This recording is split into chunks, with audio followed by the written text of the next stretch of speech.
119 TV 오신 여러분 환영합니다. 저는 스포츠조선 유동현. 루키더 바스켓 이동환입니다. NBA 핫 이슈 코너입니다. 네. 플레이오프가 계속 지금 올랜도 버블에서 열리고 있어요. 그렇죠. 예. 아, 머리를 깎았네요? 이류농구의 간판 아니겠습니까? 외모 간판. 기분 나쁘신가요? 아니 항상 카메라만 보는. 예. 그렇죠. 연애를 하지 않는. 그렇죠. 예. 카메라만 보고 성공을 위해 달리는 남자 이동환. 예. 그래서 성공을 위해서 머리도 잘랐습니다. 네. 여전히 이민복이고요. 이거는 좀 달라요. 이때까지 입었던 거랑 다른데 이때까지는 정말 말 그대로 입는 복 저도 인정합니다. 하지만 이거는 좀 어떤 베이지 톤의 어떤 댄디함을 추가한. 근데 그건 이동환 기자의 생각이고. 제 생각입니다. 다른 분들이 볼 때는 뭐 그게 그거다. 그렇죠. 그렇군요. 앞으로 계속 노력해 보겠습니다. 이게 아니군요. 네. 이 카라가 문제인 것 같아요. 카라 문제요? 네. 있습니다. 그렇습니다. 그래서 NBA 핫 이슈 코너 지금 계속 진행이 되고 있고 동서부 지금 4강 열리고 있는데 많은 이슈들이 있습니다. 그 중에 한 3가지 정도를 뽑아서 저희가 한번 얘기를 해보도록 하겠습니다. 첫 번째, 자 미러키가 마이애미에게 1승 4패로 탈락을 했어요. 아니 예상하셨나요, 솔직히? 그러니까 설사 미러키가 지더라도 이렇게 질 거라고 예상하셨나요? 우리 지난주에 그런 얘기를 했었잖아요. 그 이동환 기자는 마이애미 없애지 가능하다라고 얘기했고 저는 미러키가 한 4승 2패로 이길 거다. 그래도 얘기했는데 제가 졌습니다. 그렇죠. 근데 솔직히 저도 마이애미 승리 얘기를 하긴 했지만은 이 시리즈가 이렇게 좀 사실 일방적이었잖아요. 거의 뭐 아데토쿤보 4차전 5차전 빠진 걸 감안해도 이렇게 끝나버릴 줄 몰랐어요. 저는 좀 반격하면서 그래도 마이애미가 잡을 수도 있겠다 이렇게 말씀을 드린 건데 충격적이었습니다. 4차전 미러키의 승리 같은 경우에도 뭐 현지에서나 보신 분들은 좀 알겠지만 판정이 약간 미러키 쪽으로 쏠렸다고 이런 얘기도 있었었고요. 그렇죠. 미러키 완패였습니다. 완전히.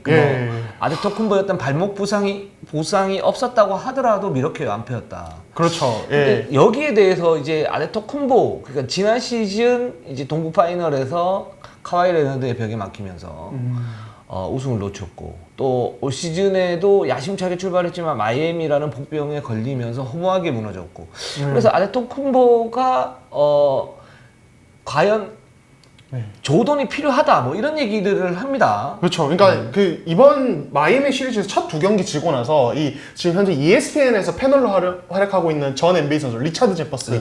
많은 분들 좀 아실 거예요. 2000년대 NBA를 보신 분들이라면 이분이 어떤 이야기를 했냐면 트위터에다 이렇게 썼습니다. 아데토쿤보는 피펜 같은 선수일지도 모르겠다. 아데토쿤보에게는 그만의 조던이 필요하다.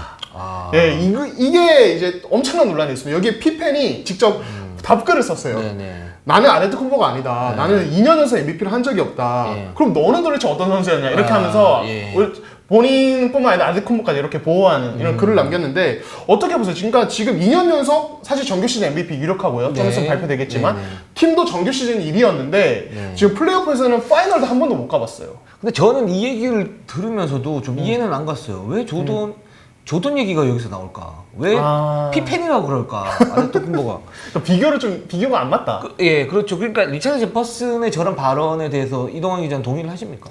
저는 동의를 안 해요. 그러니까 어떤 생각으로 한 건지 알겠어요. 그러니까 아데토쿤보의 어떤 2년속 실패, 플레이오프 실패에 대해서 아데토쿤보는 플레이오프에서 에이스가 될 수는 없다는 거를 꼬집고 싶었는데 비유를 좀 잘못한 것 같아요. 그렇죠. 상대를 잘못 잡았어. 그래서 좀 안드로메다라고 한 그런 이제 발언 같은 그런 느낌이에요. 그러니까 갑자기 조던이 필요하다 그러니까 조던의 아데토쿤보 우승이지. 그러니까 비유를 잘못함으로써 논점까지 완전 흐트러져 버렸고 이거에 대해서 또 이제 제이 윌리엄스 예전에 NBA 유망주였지만 지금은 패널로 활동하는 이분이 르브론도 예전에 피펜 같았는데 드웨인 웨이드와 함께했다. 이런 식으로 안드로메다에서 더 가버렸네요. 여기 또 르브론이 또 답글을 쓰면서 막 이상한 논쟁이 돼버렸어요. 일단 첫 번째로 그러니까 아데토쿤보는 피펜이 저는 아니라고 생각을 합니다. 그러니까 아데토쿤보 피펜은 굉장히 위대한 선수인 거죠. 굉장히 위대한 선수인데 약간 결이 다르다. 피펜은 에이스 역할도 할 수 있지만 어떤 1.5인자 조력자 같은 1.5인자로서 최적의 선수다. 그리고 경기를 지배할 능력이 있지만 기본적으로 스몰 포워드로서 어떤 공수겸장의 최고 수준. 근데 에이스로서 어떤 우승을 이끈다 이런 부분에서는 좀 약한 모습이고 아데토쿤보는 반대로 에이스예요. 그냥 이 선수는 여기에서 차이가 있는 거예요. 제가 볼 때는 에이스고 이 선수는 잘 꾸려주면은 우승까지 갈 수 있는 그런 가장 유력한 선수다. 저는 이렇게 생각을 합니다. 현 시점에서도. 그러면은 저 말에 동의를 못 하시는 거고. 전혀 동의를 못 하죠. 그러면은 아데토쿤보 자체가 에이스라는 거고, 그건 네. 그거고 이제 조던 같은 존재가 될 수 있다. 시카고의 조던 같은. 그 예전에 네. 그런 이제 그 설문조사를 한 적이 있어요. 그러니까 뭐 앞으로 향후 5년간을 바라볼 때 그 우승을 위해서 누구를 에이스로 삼겠느냐. 1위가 아데토쿤보였고 2위가 돈치치였거든요. 그리고 르브론이 한 4, 5위 정도 됐어요. 나이 때문에. 그쵸, 아무래도. 예. 뭐 카와이 레너도 있었고 그만큼 이제 아데토쿤보는 현 리그에서 최고다. 근데 미러키가 왜 실패를 했냐? 그게 아데토쿤보 때문이냐? 요거를 얘기를 해봐야 되는 거잖아요. 우리가. 그렇죠. 예. 그러니까 그러니까 작년 사실 컨퍼런스 파이널 패배에 대해서 사실 아데토쿤보의 잘못이다라는 어떤 좀 이야기가 많이 쏠렸던 것 같은데 네네. 올해 이제 이 마이애미의 시리즈를 보면 사실은 이거 부데놀저가 좀 뭔가 잘못하고 있는 게 대응이 늦은 거 아니냐. 그리고 또 동료들이 지원 사격이 너무 부족한 거 아니냐. 이런 이야기도 나오고 있잖아요. 근데 저는 사실 아데토쿤보의 책임이 없다고 생각 안 합니다. 그러니까 아데토쿤보가 뭐 점퍼를 어떻게든 좀 이제 가져가려고 하지만은 네. 이게 여전히 좀 아직은 뭐 평균 이하 수준이고 네. 이것이 어떻게 플레이오프에서 결국에는 상대가 벽을 세우는 그런 수비에 계속 막히고 있고 그러니까 이에 대해서 누군가가 밖에서 지원 사격을 해줘야 되는 이런 상황. 그러니까 자신의 플레이 스타일도 제한되고 플레이오프에서 역할도 제한되는 상황이기 때문에 탓이 있긴 한데 저는 올해의 실패는 진짜 부데놀즈의 어떤 늦은 대처 능력. 애틀랜타 시절부터 이어져온 네. 그리고 보조자들이 좀 약해요. 미들턴 그렇죠. 뭐 언급하셨지만 그래서 이거는 아데토쿤보 혼자만이 탓을 돌리기는 무리가 있다. 네. 네, 저는 부데놀즈가 솔직히 책임이 더 크다고 봐요. 올해는. 저는 그런 생각이 좀 들어요. 그러니까 이제 부데놀저 감독이 아주 좋은 감독이긴 한데 플레이오프에서 어떤 기민함은 좀 떨어진다. 그래서 닉 널스라든가 아니면 브래드 스티븐스라든가 이런 감독들에 비하면 좀 떨어진다. 그러니까 저는 이제 닥 리버스도 좀 그런 느낌은 있어요. 짚고 가는 부분은 있는데 그런 느낌은 있고. 그런 부분 하나고 두 번째는 이제 그 조력자 얘기를 하셨잖아요. 근데 이게 전체적으로 아우르는 건 뭐냐면 미러키의 전력이 강하지 않다. 그러니까 플레이오프 1위는 했지만은 네, 플레이오프에서 어떤 팀을 압도할 정도로 매치업 상성을 누르고 압도할 정도로 강하지 않다. 예를 들어서 자 LA 클리퍼스를 봅시다. 레너드가 있는 레너드가 S인데 폴 조지예요, 이 옵션이. 그리고 거기에 수많은 롤 플레이들이 있어요. 뭐 루윌도 있고 뭐 그쵸. 몬트레알 헤럴도 있고 뭐 여러 선수들이 있어요. 자, 그다음에 LA 레이커스는 르브론 제임스가 있는데 르브론 제임스보다 그 보이지 않는 공헌도 이런 공헌도는 훨씬 낫다는 앤서니 데이비스가 있습니다. 근데 미러키는 제가 계속 강조하지만 미들턴이에요. 네. 미들턴에 그 블레소 그리고 조지힐 뭐 브룩 로페즈 이런 선수들이 있단 말이에요. 그러니까 쿤보에 대한 어떤 의존도가 굉장히 심할 수밖에 없는 그런 팀 구조를 가지고 있고 그런 팀 구조 속에서 어떤 동부 1위를 갖다가 차지를 했는데 그 동부 1위를 차지한 거는 쿤보의 힘인데 여기에서 플레이오프에서 뭔가 더 하려면 매치업 상성에서 우위를 보일 수 있는 어떤 그런 것들이 있어야 되는데 이제 그런 부분들이 사실 미러키는 객관적 전력 자체가 좀 부족하기 때문에 어떤 나오는 그런 부작용들이 부데놀저의 어떤 그 대처 능력 부족, 그 다음에 객관적 전력의 어떤 약화, 뭐 이런 것들은 나뉘는 것 같아요, 제가 볼 때는. 예, 좋은 지적이시고 저는 정규 시즌과 플레이오프의 차이는 그러니까 여러 번 맞붙잖아요. 플레이오프에서 똑같은 상대와 계속 맞붙단 말이에요. 근데 그렇죠. NBA는 리그 특성상 같은 그 디비전이 아니면은 디비전일 때만 4번 붙고 그 그렇죠. 외에는 거의 뭐 2번, 3번입니다. 예, 그러니까 많이 안 붙는단 말이에요. 그러니까 정규 시즌에서는 그 어떤 이길 수 있는 어떤 플레이의 어떤 컨셉트, 예를 들어서 미러키 같은 경우는 인사이드를 최대한 수비하고 페인트 존을 최대한 장악하고 이제 공격에서는 아데토쿤보의 리머텍 그리고 3점 이걸로 이제 어떻게든 그러니까 정규 리그는 굉장히 길기 때문에 컨셉트로 쭉 밀어가야 된단 말이에요. 상대를 집요하게 물고 늘어지기보다는 그렇죠. 그 자신들의 어떤 컨셉트를 장기적으로 가져갈 수 있는 어떤 그런 것들이 중요한데 미러키는 그거는 계속 성공하는데 단기전에서 플레이오프에서는 상대의 어떤 약한 부분, 상대의 단점, 플레이 스타일의 특징 이걸 가지고 집요하게 물고 늘어지기 때문에 거기서는 미러키는 한계가 너무 뚜렷하다. 예, 그러니까 결국에는 그런 것들을 넘어서기 위해서는 새로운 카드가 계속 나와야 되는데 이제 미들턴이라든지 블레소는 이들도 사실은 되게 색깔이 너무 뚜렷하고 한계가 그렇죠. 분명하기 때문에 네네. 그러니까 여기서 미러키가 계속 벽에 부딪히는 게 아닌가. 그 맞는 얘기예요. 그러니까 카드를 더 이상 낼 수 있는 카드가 사실은 한정적이다라는 게 문제인 거죠. 예. 예를 들어서 클리퍼스 같은 경우에 댈러스하고 어떤 매치업 상성에서 사실은 클리퍼스가 좀 뒤지는 느낌이 있었는데 힘으로 밀어붙이면서 4승 2패를 거뒀지 않습니까? 그렇죠. 그리고 이번 시리즈 같은 경우에도 덴버의 경우에서 덴버가 사실 게임을 잘해요. 잘하는데 힘으로 밀어붙이면서 클리퍼스 이기는 느낌이 있거든요. 그렇죠. 예. 그런 부분이 있고 지금 뭐 LA 레이커스나 휴스턴은 어떻게 될지 모르겠지만 레이커스 같은 경우에도 경기력이 굉장히 좋지는 않은데 어떤 르브론 그리고 앤서니 데이비스의 그런 그 포지션별 경쟁력을 가지고 그냥 밀어붙이면서 이긴단 말이에요. 그렇죠. 그러니까 예. 플레이오프에서는 그런 부분도 있어야 된다. 근데 미러키는 그런 게 없다. 그렇죠. 예. 그리고 말씀 잘해주셨는데 정규리그와 플레이오프는 다른 게 플레이오프가 훨씬 더 이런 객관적 전력의 적나라함을 드러낼 수 있는 무대다. 특히 NBA는 그렇죠. 그렇게 생각이 듭니다. 예. 예. 그럼 이건 어떠십니까? 그러니까 사실 이제 NBA 역사상 리그 1위를 2년 연속 했음에도 불구하고 네. 파이널을 한 번도 못 가본 팀이 딱 두 팀입니다. 네. 2009, 2010년 클리블랜드. 네. 그리고 이번에 미러키입니다. 그리고 그 당시에 클리블랜드 르브론 2년 연속 MVP였고요. 이번에 아데토쿤보 2년 연속 MVP 아마 유력합니다. 네. 르브론처럼 아데토쿤보도 반등이 가능할까요? 이런 우승 문제에서? 저는 네. 쿤버에게 제일 중요한 거는 그러니까 계속 이제 미들턴 얘기를 하는데 네. 이 옵션이 좀 더 강해야 됩니다. 결국 르브론처럼 르브론이 웨이드를 찾았던 것처럼. 그렇죠. 뭐 예를 들어서 좀 우리가 상상의 나를 펼쳤을 때 폴 조지를 붙인다거나 예를 들어 또는 뭐 제임스 하든을 거기다 붙인다거나 물론 제임스 하든은 뭐 갈 것 같지는 않지만 예를 들어서 네. 그 정도 수준의 중량감 있는 선수를 붙이면 과연 아데토쿤보의 이런 플레이오프의 약점이 고스란히 드러날까? 저는 매우 지면서 갈 수 있고 아데토쿤보는 거기에서 우승을 위한 어떤 그 에이스로서의 역할은 충분히 할 수 있는 선수다라는 생각이 들어요. 네. 그러면은 이 명제가 성립할까요? 아데토쿤보는 조던이긴 한데 지금 피펜이 없는 상황이다. 이렇게는 말할 수 있을까요? 저는 약간 그러니까 바꿔서? 예. 조던은 거의 완벽한 선수고 예. 쿤보는 지금 배워야 되는 선수이니까 그런 차이가 있는데 저는 그 명제가 훨씬 더 나은 것 같아요. 오히려 지금 현재는 비유하기에는 그렇죠. 그렇습니다. 알겠습니다. 예. 네. 네. 그럼 넘어갈까요? 네, 두 번째로 한번 넘어가 보겠습니다. 자, 브루클린이 깜짝 스티브 내시를 사령탑으로 선임을 했습니다. 아 정말 예상 못했습니다. 네. 예, 그러니까 9월 3일에 이제 한국 시간 9월 3일에 이게 발표가 나는데 브루클린이 스티브 내시와 4년 계약을 맺었습니다. 사실 브루클린 감독 후보자로 되게 많은 사람들이 거론이 됐었는데 제가 확인한 바에 따르면 현지 기자들도 현재 좀 나름 믿을만한 소식통들도 내시는 상상도 못했던 이런 상황이었습니다. 그래서 되게 화제가 많이 됐어요.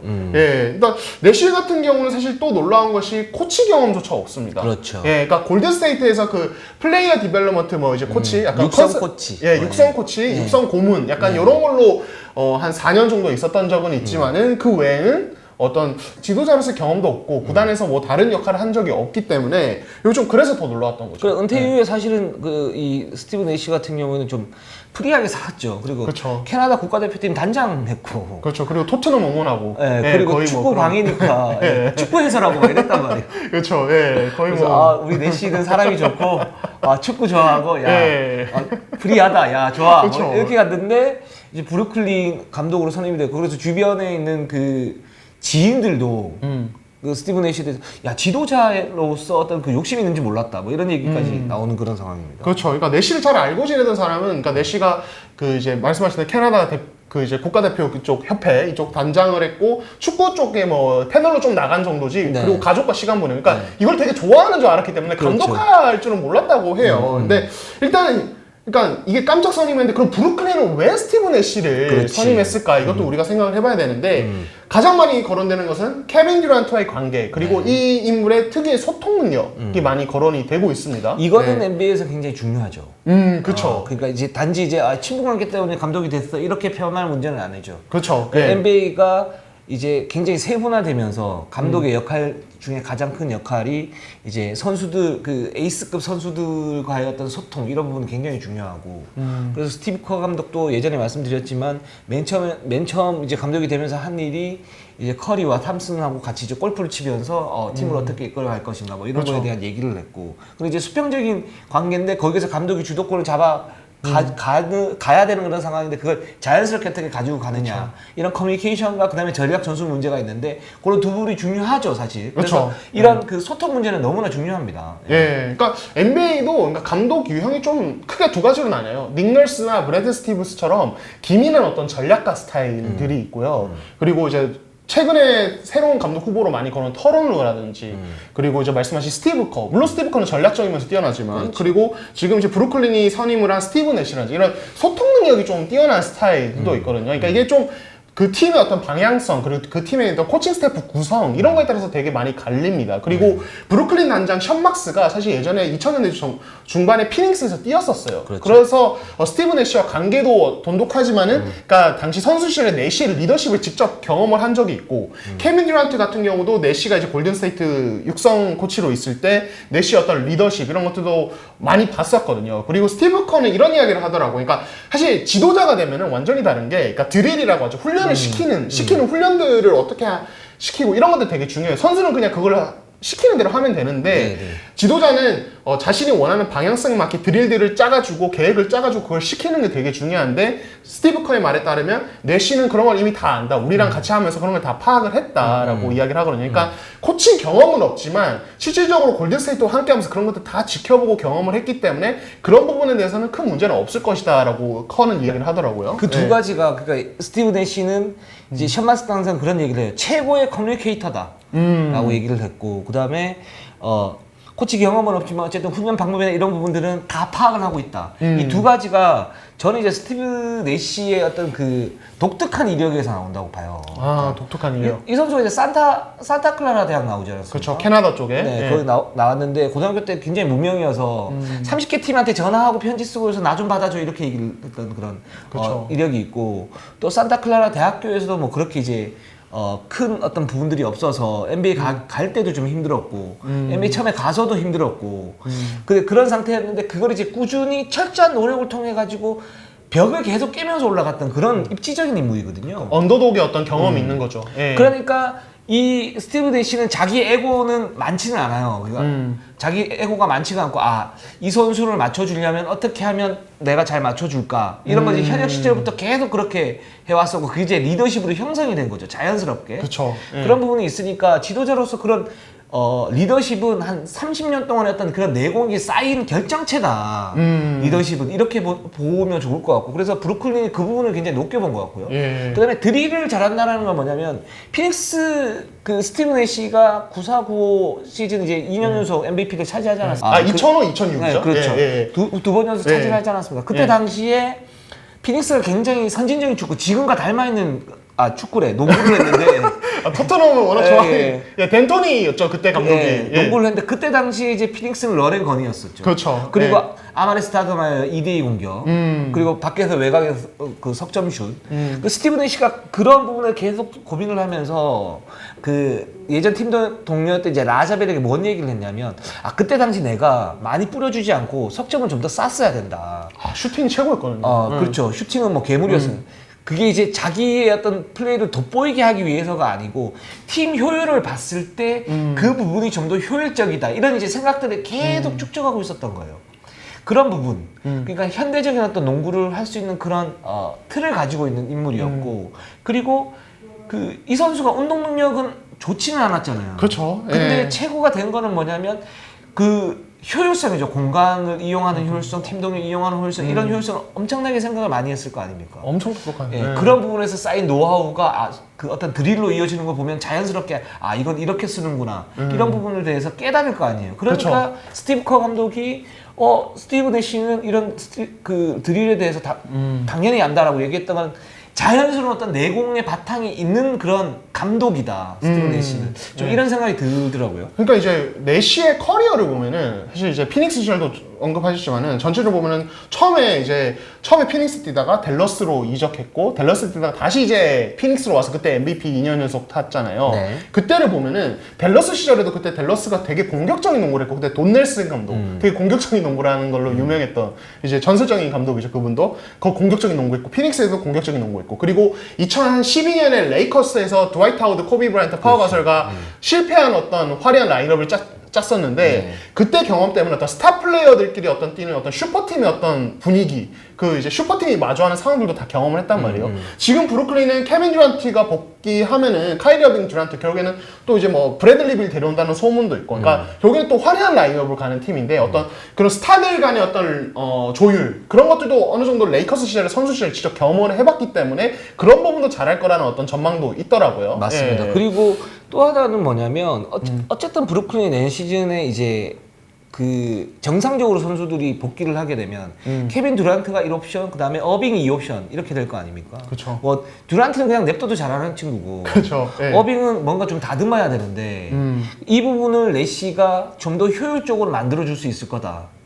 이런 이제 현지의 평가들도 있고, 또 부정적인 평가는 어떤 평가가 있냐면, 브루클린은 사실 지금 선수 구성으로 정상적인 선수 구성으로 볼 때 어떤 한 선수를 데리고 온다 그러면, 브래드 빌리 같은 선수를 데리고 온다 그러면 디안드레 조던 같은 선수들이 있고, 뭐 그 카리스 르버트라든가 뭐 여러 이제 좋은 선수들이 있지 않습니까? 있기 때문에 브루클린을 우승 아니면은 의미가 없는데, 과연 내시가 그쵸. 사령탑으로 가서 뭔 이득이 있을까? 뭐 이런 얘기들도 있습니다. 경험이 너무 없다. 우승을 해야 되는데. 네, 근데 그렇습니다. 또 그거에 대해서 저 재밌는 이야기 하나 본 게, 저도 이건 생각을 못 했는데, 그런 이야기를 쭉 보면서 어떤 이야기였냐면, 최근 NBA에서 우승한 세 팀의 감독이 모두 초짜 감독들이었다. 그렇죠. 그러니까 2015년부터 골든스테이트 왕조봤는데 스티브 커 코치 경험도 없이 처음 했던 사람이고, 그리고 닉 널스도 그렇고 터런 누도 그렇고, 그러니까 다 초짜 감독이었다는 이야기를 하더라고요. 그러니까 이게 어떻게 보면 좀 약간 뭐 NBA가 어떤, 물론 감독의 역량이 되게 중요하지만 어떻게 보면 또 어떤 스타 플레이어들을 어떻게 잘 모으고 로스터를 잘 구성하느냐에 따라서 되게 많은 것이 달라진다는 이야기일 수도 있고,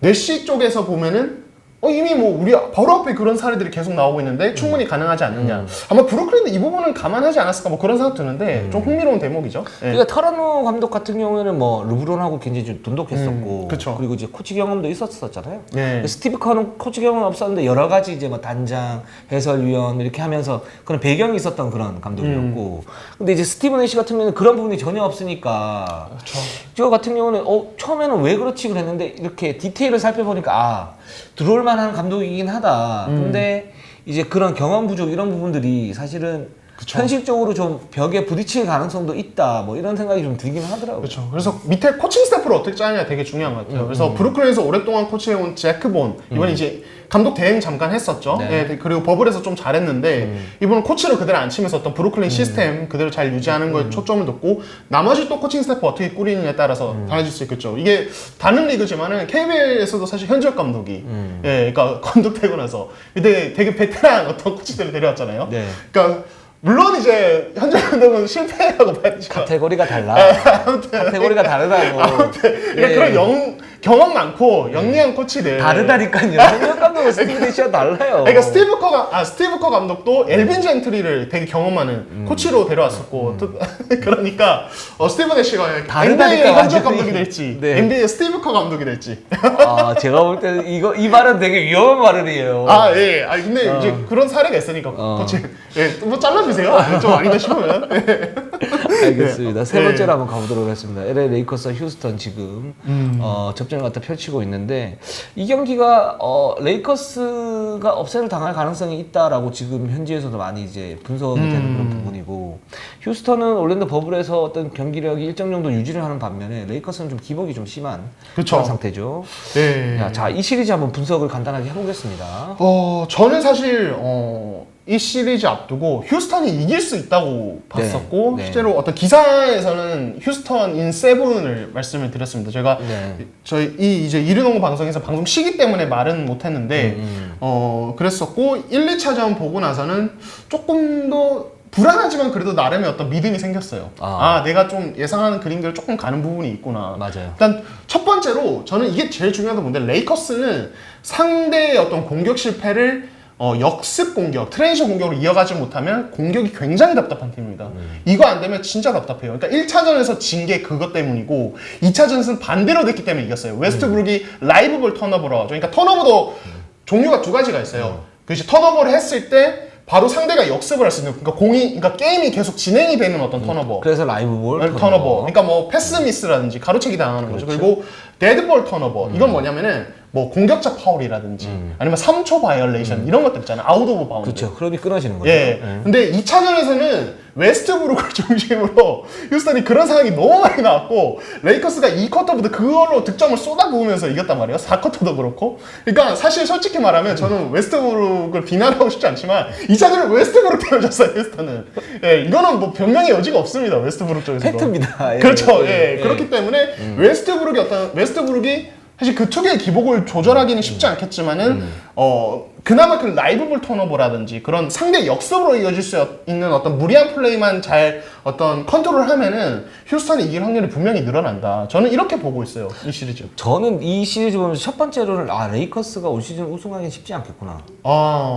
그 경기력 자체가 상당히 좋지가 않다. 그러니까 이제 르브론 제임스와 앤서니 데이비스는 앤서니 데이비스는 여전히 위력적이지만 르브론 제임스는 살짝 노쇠화 현상, 노쇠화가 이제 공수에서 어떤 밸런스를 찾는 모습들이 뭔가 이제 부족한 부분이 있고 르브론은 축구로 치면 슈퍼 크랙 아닙니까? 슈퍼 크랙 아닙니까? 그렇죠, 최고죠. 네, 근데 그 흐름을 갖다 뒤집을 때 어떤 르브론의 모습들이 1차전에 전혀 보이지 않았고 2차전 같은 경우에도 뭐 르브론 제임스가 굉장히 맹활약하긴 했었고 또 수비에서 굉장히 적극적인 모습을 갖다 보이긴 했었지만 웨스트브룩이 어떤 실책이 없었다면 르브론이 그렇게 뭐랄까 이제 흐름을 바꾸는 그런 게임 체인저 역할을 갖다 할 수 있었을까 저는 거기서 좀 의문이 들고요. 그렇죠. 그렇기 때문에 1차전에 이제 휴스턴의 어떤 완전한 게임 플랜 속에서 LA 레이커스가 완패를 당했다면 2차전은 저는 이제 휴스턴이 계속 주도권을 잡고 있는 그런 느낌이에요. 그러니까 웨스트브룩의 정말 최악의 플레이 때문에 LA 레이커스가 반격의 기회를 얻었고 그걸 이제 경험이 많은 르브론이나 앤서니 데이비스나 이런 레이커스의 그런 부분들이 반격을 정확하게 했다라는 생각이 들어요. 그래서 그리고 그런 생각이 들고 그렇기 때문에 이 시리즈의 어떤 흐름이 계속 휴스턴 쪽에 있다. 주도권을 휴스턴이 잡고 그렇습니다. 있다. 예, 그런 생각이 듭니다. 저는 사실 1차전에서 되게 인상적이었던 게 레이커스가 스위치를 많이 했고 휴스턴은 거기에 대해서 노골적으로 카일 쿠즈마를 공략했습니다. 그렇죠. 그러니까 이게 레이커스의 특징이 뭐냐면 그러니까 앤서니 데이비스, 자벨 맥케, 앤서니 데이비스, 드와이트 하워드 이 트윈 타워를 어느 정도 활용을 하면서 페인트 존 수비와 리바운드를 공고히 하면서 거기서 우위를 가져가고 그리고 페인트 존 득점에서는 이제 어떤 트랜지션으로 우위를 가져가면서 그걸로 이제 먹고 사는 팀이에요, 사실은. 그렇죠. 거기에 3점이 터져주는 거예요. 그렇죠. 3점은 보조적인 역할이에요, 레이커스는.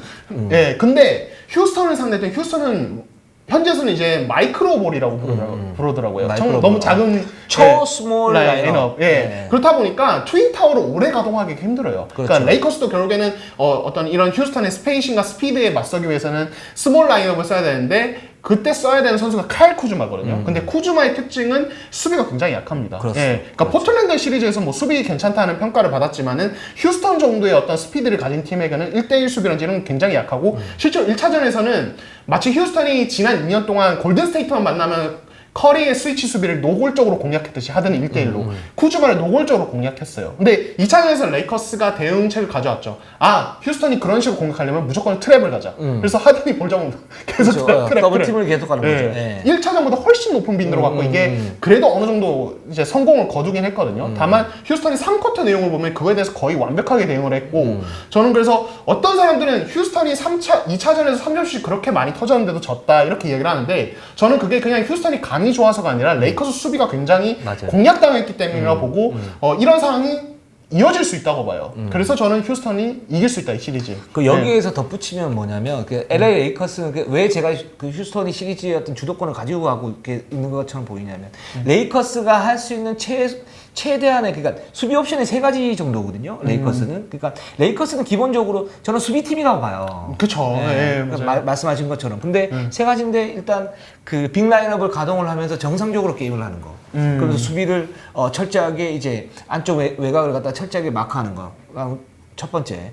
그리고 두 번째는 이제 스몰 라인업을 가동하면서 스위치 디펜스를 하는 것. 그게 휴스턴전에서 1차전에 나왔던 거고. 세 번째가 이제 2차전에 나왔던 하든에게 더블팀을 가고 거기에서 또 중요한 포인트가 뭐냐면 다른 선수에게 석점을 맞지 말고 웨스트브룩이 중거리나 외곽을 쏘게끔 유도하는 것, 강요하는 것 이거잖아요. 맞아요. 근데 거기에서 웨스트브룩이 소위 말하는 똥을 싸버렸던. 그죠? 예. 예. 그렇잖아요. 예. 그렇죠. 그랬는데 그래서 지금 이 3차전부터는 사실은 그 웨스트브룩이 어떻게 하느냐 저는 이 부분이 키포인트라고 보거든요. 근데 1차전 보면 레이커스는 완전 대패. 2차전은 휴스턴이 처음에 완전히 그 똥을 싸다가 올라가가지고 접전을 갖다 펼친 상황이었고 근데 그 당시에 웨스트브룩은 경기력이 완전 최하. 그리고 거기에 레이커스는 라존 론도가 미드 레인지 공략을 잘 하면서 어떤 상승세를 달아줬는데 이게 균형이 잡히면 기본적으로 휴스턴이 여전히 어떤 그 우위가 있을 거고 지금 웨스트브룩 같은 경우에도 자기가 LA 레이커스의 어떤 그 수비에 초점이 되고 있다는 걸 알고 있어요. 그렇죠. 그래서 이제 석점을 쏘고 2점을 쏘는데 거기에 대해서 덴토니나 뭐 하든은 그 웨스트브룩에 대해서 뭐 이 선수는 원래 클래스 있는 선수니까 믿는다. 근데 웨스트브룩은 분석을 해봐야겠지만 내가 좋아하는 존, 내가 정말 편하게 쏠 수 있는 그런 존을 찾아야 될 것 같다. 그렇죠. 근데 그렇게 되면 2차전에 어떤 그런 그 저조한 경기력이 한두 번 정도는 더 나올 수 있지만 평균을 찾아가면서 평균을 찾게 되면 휴스턴이 좀 더 유리해지는 이제 그런 이제 시리즈가 되지 않을까라는 생각이 듭니다. 한마디로 웨스트브룩에 의해서 갈릴 시리즈다. 저도 이거 공략합니다. 그러니까 웨스트브룩이 만약에 하든에게 가는 트랩 수비로 생기는 그 넓은 공간을 정규 시즌에 그랬듯이 그 어떤 특유의 엄청나게 빠른 리머택으로 효과적으로 공략을 해낸다면은 이거는 레이커스는 하든에게 트랩을 많이 갈 수가 없거든요. 그러니까 레이커스가 할 수 있는 게 없어요. 그렇죠. 그렇게 되면 또 하든을 쿠즈마나 이런 선수들이 1대1로 막아야 되는 상황이 나오고 그렇게 되면 시리즈는 이거는 휴스턴을 기웁니다. 그러니까 여기서 저는 에이브리 브래들리 공백이 진짜 크게 나오는 것 같아요. 그렇죠. 브래들리가 있으면은 하든에게 득점을 좀 줘도 괴롭히면서 효율을 떨어뜨릴 수 있는데 그게 안 돼요. 그러니까 지금 레이커스가 그 브래들리 카드가 지금에서 그려지는 거. 그렇죠. 네, 좀 그런 상황이라고 봅니다. 네, 알겠습니다. 자, 오늘 방송은 여기까지 하겠습니다. 항상 저희는 최선을 다하겠습니다. 시청해주신 여러분 너무 감사합니다. 자, 네이버, 유튜브, 구독, 좋아요, 알람. 감사합니다.